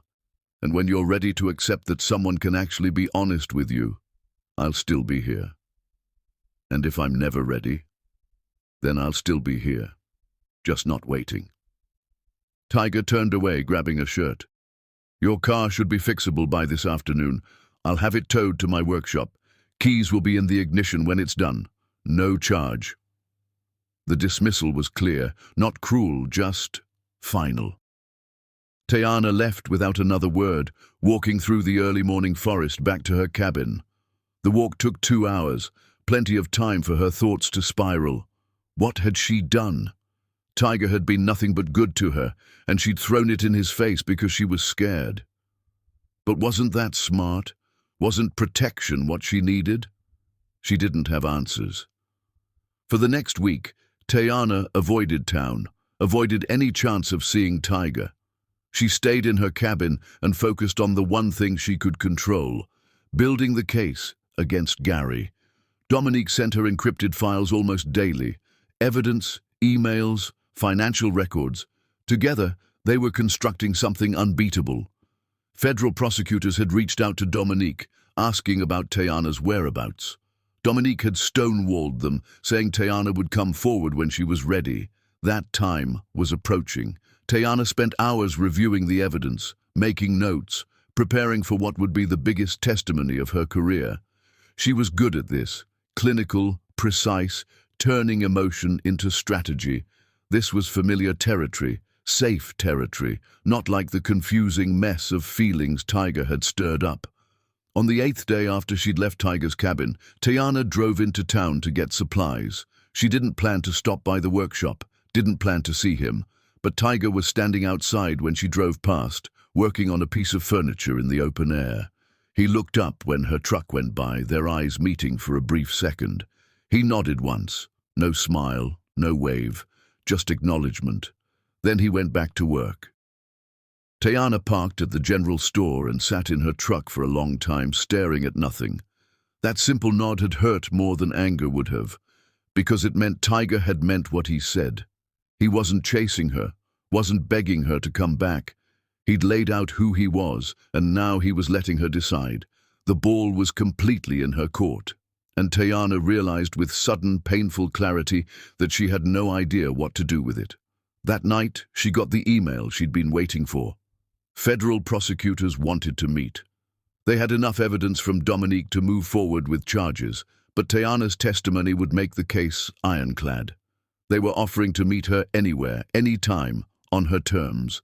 She had a choice to make: stay hidden forever, letting Gary potentially escape the harshest consequences, or go back, face him in court, and destroy him completely. Tayana stared at the email for hours. Then she started typing a response. But before she could send it, she thought about Tiger's words. Going back isn't weakness. Running away and staying away forever, that's weakness. He was right. She'd been running for months. And while running had given her time to heal, it hadn't given her closure, hadn't given her justice, hadn't given her back the power Gary had stolen. If she wanted to truly move forward, she had to face this. Tayana finished her email to the prosecutors. I'll testify, but I do it my way, in my time. I'll contact you when I'm ready with my full statement and evidence. Don't try to find me before then. She hit send. Then she opened a new email to Tiger. Stared at the blank screen for 20 minutes. Finally typed, I'm sorry for what I said. You didn't deserve that. You've been nothing but honest with me, and I threw it in your face because I was scared. I don't know if I'm ready for what you're offering, but I want you to know that you were right about me needing to face things instead of running. I'm going back to testify. I'm going to destroy the man who destroyed me. And if I survive that with any part of myself intact, maybe I'll be brave enough to trust again. Thank you for seeing me when I couldn't see myself. Tayana. She sent it before she could reconsider. Tiger's response came 2 hours later. Good luck. You'll be amazing in that courtroom. You always are when you're fighting for what's right. And Tayana, you're already brave enough. You just don't see it yet. Tayana read the message 3 times, something warm and painful settling in her chest. Then she shut her laptop and started preparing, because in 2 weeks she was going back to the city, back to face Gary, back to the courtroom where she'd spent years destroying liars, and this time she'd be destroying the biggest liar she'd ever known. Gary Green had no idea what was coming for him, but he was about to find out that the woman he'd betrayed wasn't gone. She'd just been gathering her strength, and now she was coming back as something far more dangerous than the woman he'd destroyed, a survivor with nothing left to lose and everything to prove. Chapter 9. The reckoning begins. Tayana walked into the federal courthouse like a queen returning to reclaim her throne. She'd been gone for 5 months. In that time, she'd hidden in the mountains, rebuilt herself from broken pieces, and transformed her pain into something colder and sharper than rage. Strategy. The media circus outside the courthouse was exactly what she'd expected. Cameras everywhere, reporters shouting questions, people with signs supporting both sides of the case. Dominique's divorce from Gary had become a national story, and Tayana's sudden reappearance as the missing second wife had made it even bigger. But Tayana walked through the chaos without responding to a single question, her head high, her expression unreadable. She'd worn her most powerful suit, navy blue, perfectly tailored, the kind of outfit that screamed competence and control. Her hair was pulled back in a sleek style that showed her face clearly. Let them see her. Let Gary see her. Let everyone see that she wasn't hiding anymore. Federal prosecutors met her at a private entrance, rushing her through security to a conference room where they'd been preparing for weeks. Ms. Davis, the lead prosecutor said, extending her hand. I'm Amanda Chen. Thank you for coming forward. Tayana shook her hand firmly. I'm here to ensure Gary Green faces every consequence he's been running from. What do you need from me? Over the next 4 hours, Tayana walked the prosecution team through everything. Her marriage to Gary, the timeline of their relationship, evidence she'd been collecting, emails where Gary had coached her on structuring financial documents, text messages revealing his awareness of his marriage to Dominique, records showing how he'd used both women to build his business empire. The prosecutors were stunned by how organized she was. "Miss Davis, this is incredibly thorough," Amanda said, scrolling through the encrypted files Tayana had provided. "How long have you been preparing this?" "Since the day I saw that Instagram post." Tayana's voice was calm. "I'm an attorney. Building airtight cases is what I do, and I've had 5 months to build this one. And you're prepared to testify in open court, face cross-examination from his defense team?" "I've spent my career destroying people who lie on the stand," Tayana said simply. "I know every trick they'll try, and none of it will work." Amanda smiled slightly. "I believe you." The trial started the following week. The courtroom was packed. Media, legal observers, people who'd followed the case obsessively. Dominique sat in the front row, perfectly composed, watching everything with sharp eyes. When Tayana entered to take the stand, the room went absolutely silent. She looked directly at Gary for the first time in 5 months. He sat at the defense table looking diminished, desperate. His expensive suit couldn't hide how much weight he'd lost. His eyes were hollow. He looked destroyed. Good.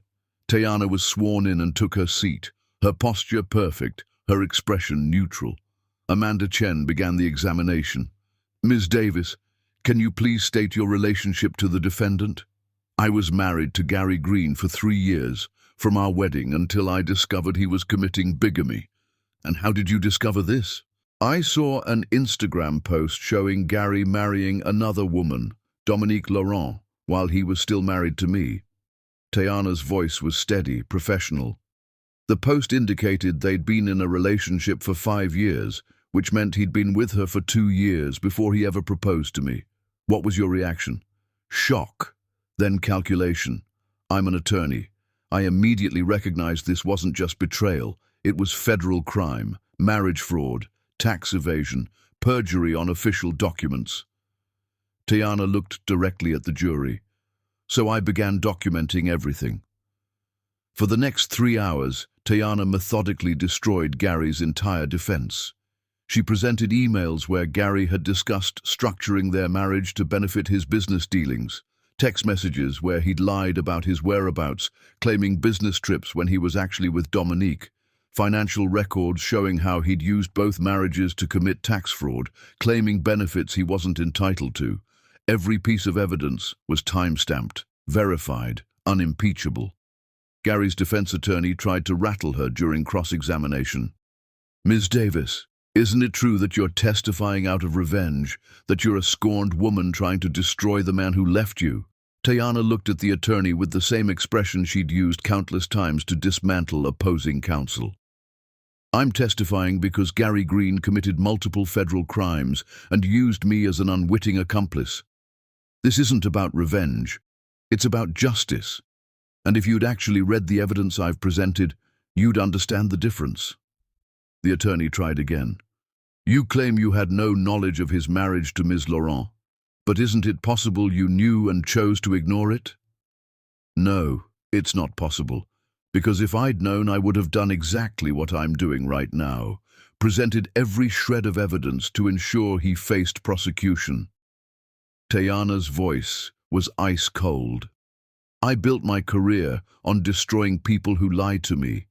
Gary Green made the mistake of thinking I'd protect him when I discovered his lies.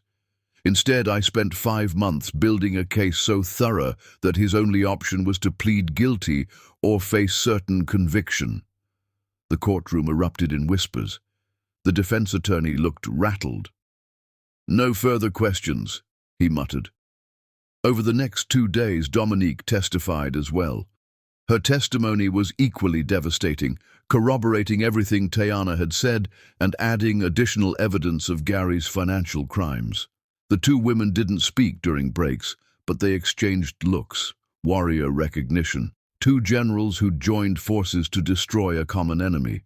On the 4th day, Gary's defense team tried to have him testify in his own defense. It was a disaster.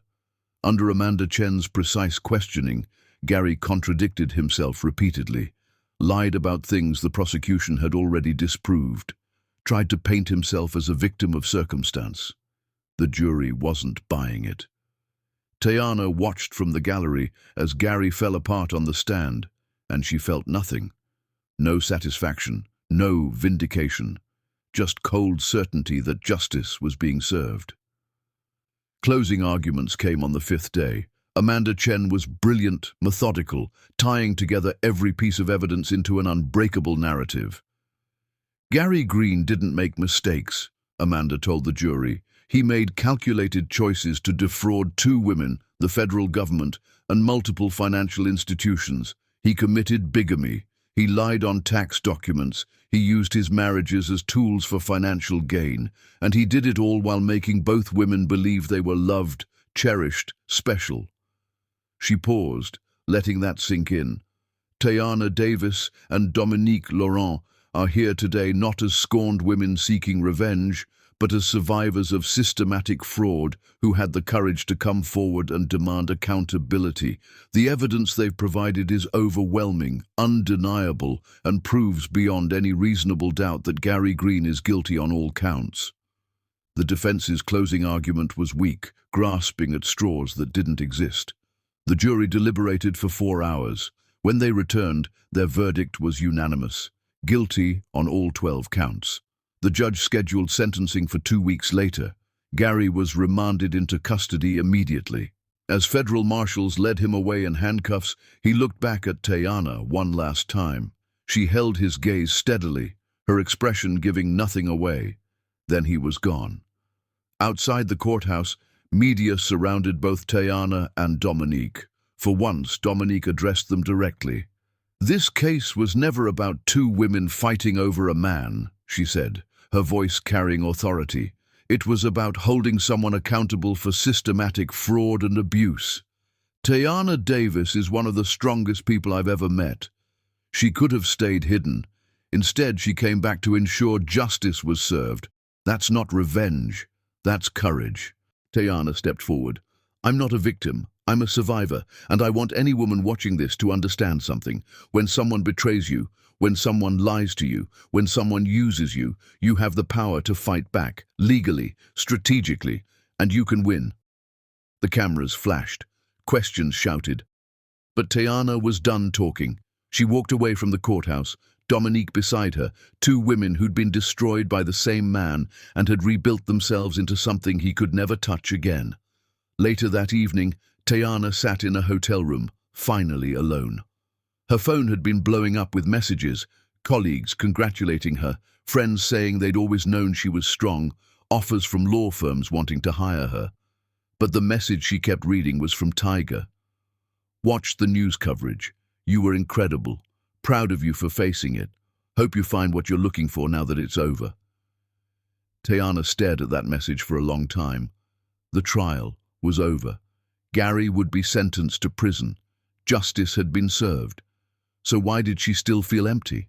Because revenge wasn't the same as healing, and destroying Gary hadn't filled the hole his betrayal had left in her life. Tayana pulled up her email and started typing. "Tiger, I did what I came here to do. Gary's been convicted. He'll spend years in prison. I won. But it doesn't feel like I thought it would. I thought justice would make me whole again. Instead, I just feel tired. I think I'm ready to come back to the mountains now. Not to hide, but to build the life I actually want. If you're still there when I get back, maybe we can talk about what that looks like. No promises, just possibility. Tayana." She sent it before she could overthink. Tiger's response came 20 minutes later. "The mountains haven't gone anywhere. Neither have I. Come back when you're ready. I'll be here." Tayana closed her laptop and looked out at the city lights, the city she'd once called home, the city where she'd built a career, the city where Gary had destroyed her. She was done with this place. Tomorrow she'd drive back to Oregon, back to the mountains, back to the quiet workshop where a man who'd never lied to her was building furniture and waiting to see if she'd be brave enough to trust again. She didn't know if she was ready, but she was willing to try, and for now, that was enough. Chapter 10. The Wedding. 1 year after Gary Green's conviction, Tayana Davis stood in a mountain clearing wearing an ivory dress that moved like water in the breeze, wildflowers woven through her hair by Dominique's expert hands that morning. The clearing was perfect, surrounded by towering pines, overlooking a valley that stretched for miles, the kind of view that made you understand why people believed in something bigger than themselves. 50 guests sat in chairs Tiger had built himself, each one carved with small details that made them unique. Dominique sat in the front row, wearing a deep burgundy dress, smiling with genuine warmth. She'd become one of Tayana's closest friends over the past year, not because of their shared trauma, but because they'd built something new together. A legal advocacy firm for women escaping fraud and abuse. The firm was thriving, offices in 3 states, making real difference. Tayana's mother sat beside Dominique, wiping tears already. They'd reconciled after Tayana came back from the mountains, her mother finally understanding that strength sometimes looked like disappearing and rebuilding yourself from scratch. But Tayana's eyes were locked on Tiger Washington, standing at an altar he'd built from reclaimed wood, wearing a tailored suit that somehow still looked like him, solid, real, unpretentious. The past year hadn't been easy. Tayana had come back to the mountains immediately after the trial, but trust didn't rebuild overnight. She and Tiger had spent months in careful conversation, setting boundaries, testing whether this thing between them could survive outside the intensity of crisis.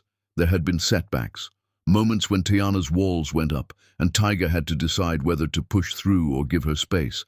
Times when Tiger's patience wore thin, and they'd had actual fights about whether Tayana would ever fully trust him. But they'd worked through it, slowly, honestly, building something real instead of something fast. Tiger had supported her when she and Dominique launched the firm, had driven 6 hours to be at her side during Gary's sentencing hearing when he received 18 years in federal prison, had held her on the nights when panic attacks made her question everything. And Tayana had learned to let him, had learned that being vulnerable wasn't the same as being weak, that trusting someone didn't mean you were stupid. It meant you were brave enough to risk being hurt again because the alternative was living alone forever.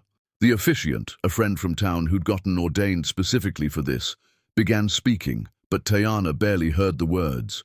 She was too focused on Tiger's eyes, steady and calm and completely certain. When it came time for vows, Tiger spoke first. Tayana, when you first showed up in these mountains, you were running from something that almost destroyed you. I watched you survive, rebuild, become even stronger than you were before. His voice was quiet but carried across the clearing. You taught me that broken things can be remade into something better. That survival is its own kind of victory. That love doesn't have to be performance. It can just be 2 people choosing each other every single day, even when it's hard. He took her hands. I don't promise to be perfect. I promise to be honest. I don't promise to never hurt you. We're human. We'll hurt each other sometimes. But I promise that when we do, we'll face it together instead of running. I promise to build a life with you where trust isn't a risk, it's a foundation. And I promise to love you not despite your scars, but because your scars prove you're strong enough to survive anything. Tayana's throat tightened. She squeezed his hands and began her own vows. Tiger, you gave me something I thought I'd lost forever. The ability to believe in honest love. You never demanded trust. You earned it. Day after day, choice after choice, you showed me that not everyone lies, that some people actually mean what they say. Her voice wavered slightly. I spent months terrified that you'd turn out to be another version of the man who destroyed me. But you never did. You just kept being exactly who you are. Steady, real, patient. She took a shaky breath. I can't promise I'll never be scared. I can't promise I won't have moments where old fears make me doubt. But I can promise that I'll fight through those fears instead of running from them. I promise to build an empire of love with you, not perfect, but real. Not easy, but worth it. And I promise to trust you with my whole heart, because you've proven over and over that you'll protect it. Tiger pulled her closer, and Tayana saw tears in his eyes, the first time she'd ever seen him cry. The officiant pronounced them married. Tiger kissed her like she was precious, like she was everything, and the guests erupted in applause and cheers. But Tayana was only dimly aware of the celebration, because as she kissed her husband, her real husband, built on truth instead of lies, she felt something shift inside her. The last piece of Gary's destruction finally crumbling to dust. She was free. The reception was everything Tayana had wanted. Simple, joyful, filled with people who genuinely cared. Dominique gave a toast that made everyone laugh and cry. Tayana's mother welcomed Tiger into the family with a warmth that felt like healing. As sunset painted the mountains gold and purple, Tayana slipped away from the crowd for a moment, walking to the edge of the clearing where she could see the whole valley spread below. Tiger found her there. "Hiding from your own wedding?" he asked, wrapping his arms around her from behind. "Just taking a moment." Tayana leaned back against him, thinking about how different my life is now compared to a year ago. Better different or worse different? Better, definitely better. She turned in his arms to face him. "A year ago, I was sitting in a courtroom watching my ex-husband get convicted. I thought that would be my happy ending, revenge, justice, watching him lose everything. But it wasn't. It was satisfying, but it wasn't happiness." Tayana touched his face gently. "This is happiness. Building something real with you. The firm with Dominique. The life we're creating. That's the victory. Not destroying him. Building something he could never touch." Tiger smiled. "You're pretty incredible, you know that? I learned from watching you rebuild after your life fell apart." Tayana kissed him softly. "You showed me what real strength looks like." They stood there as the sun sank lower, wrapped in each other, the celebration continuing behind them. Tayana thought about Gary Green one last time. He was in federal prison, serving year 3 of an 18-year sentence. His businesses were gone, his reputation destroyed, his freedom taken. But Tayana wasn't thinking about him with satisfaction or revenge, just with the distant acknowledgement of someone who'd survived a storm and moved on to sunnier days. Gary Green no longer defined her story. He was just a chapter she'd survived, a lesson learned, a scar that proved she was strong enough to heal and love again. Behind the trees at the far edge of the clearing, too distant for any guest to notice, a man stood watching the celebration through binoculars. He'd been released from prison 2 days ago on a temporary compassionate release to attend his mother's funeral, and he'd used the time to track down one last piece of information. Gary Green watched Tayana laugh in her husband's arms, watched her dance with Dominique, watched her build the life she deserved, the life he'd destroyed his chance at having. Tears streamed down his face, but they weren't tears of love. They were tears of finally understanding the magnitude of what he'd lost, not just Tayana, not just Dominique, but the person he could have been if he'd chosen honesty instead of lies. His federal escort called out, "Time to go, Green. Funeral's over. Back to the facility." Gary lowered the binoculars, took one last look at the celebration, and walked away. Back to prison. Back to 16 more years of consequences. Tayana never saw him. She was too focused on her future to notice the ghost of her past lurking in the trees. As the sun set completely, Tiger swept Tayana into a dance, right there at the edge of the clearing. No music, just the sound of wind through pines and distant laughter from their guests. "Ready to start forever?" Tiger asked, spinning her gently. Tayana smiled, radiant, free, genuinely happy. "I've been ready since the day you rebuilt my porch and didn't ask a single question about why I was hiding." "Best porch I ever built," Tiger said. "Led me to the best thing in my life." They danced as stars began appearing overhead, two people who'd been broken by betrayal and rebuilt themselves into something stronger together. And somewhere behind them, Gary Green's prison transport pulled away, carrying him back to a cell while Tayana danced under the stars with the man who'd shown her that love could be honest, real, and worth the risk. Gary Green had taught her what betrayal looked like, Tiger Washington had taught her what love actually was, and Tayana Davis had taught herself that survival wasn't just about enduring. It was about building something beautiful from the wreckage. As the last light faded and the celebration continued into the night, Tayana whispered against Tiger's chest, "Thank you for waiting for me to be ready." "Thank you for being brave enough to try again," Tiger whispered back. And in that moment, surrounded by mountains and stars and people who loved them, Tayana finally let go of every last piece of pain Gary had left behind. She was free. She was loved. She was exactly where she was meant to be. And that was the greatest revenge of all, not destroying the person who hurt you, but building a life so beautiful they could never touch it again.